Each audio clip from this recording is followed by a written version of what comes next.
तर मंडळी नमस्कार. तर माझा जर आवाज बसला आहे कारण का थोडी तब्येत ठीक नाही, डाऊन आहे. तर आता आम्ही चाललो विरारला. माझी मैत्रीण आहे गायत्री, त्यांना भेटायला चाललो. काका काकी गायत्री गौरव.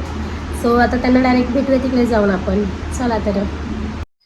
त्यानंतर जाताना जी एवढी ट्रॅफिक होती ना, तुम्हाला काय सांगू की आम्हाला 15-20 मिनिटाचा रस्ता आणि ते आम्हाला लागला अर्धा पाऊण तास. त्यानंतर मस्त का मी वडापाव म्हणजे बटाटे वडे बनवले होते. खूप एन्जॉय केलं, खूप छान बनवले होते. टेस्ट थँक्यू काकी.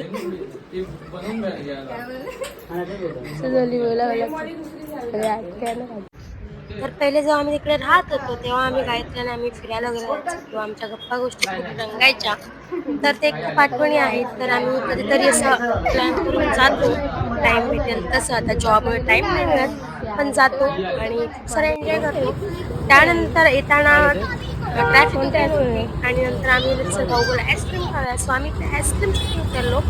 आईस्क्रीम खाल्ला, त्याने घेतला स्ट्रॉबेरी फ्लेवर आणि मी घेतला चॉकलेट. पण सिरियस सांगू का, ह्या साईडला आहे ना चॉकलेट म्हणजे आईस्क्रीमला एवढी टेस्ट नाही आहे. म्हणजे अशा शॉपमध्ये म्हणजे मॉलमध्ये वगैरे आहेत, पण अशा शॉपमध्ये जे छोटे छोटे आहेत त्यांच्याकडे एवढी नाही आहे. त्यानंतर मी बिल्डिंगमध्ये लाईटिंग बघत होते आणि फटाक्यात काय विचारूच नाही. आईस्क्रीम पार्टी आणि बटाटा वडा पार्टी करून आणि आता आम्ही काय करणार झोपणार.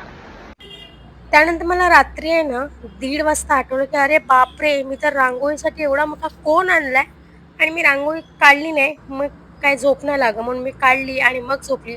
कसा वाटला व्हिडिओ छोटासा mini blog. Shri Swami Samarth. Bye bye.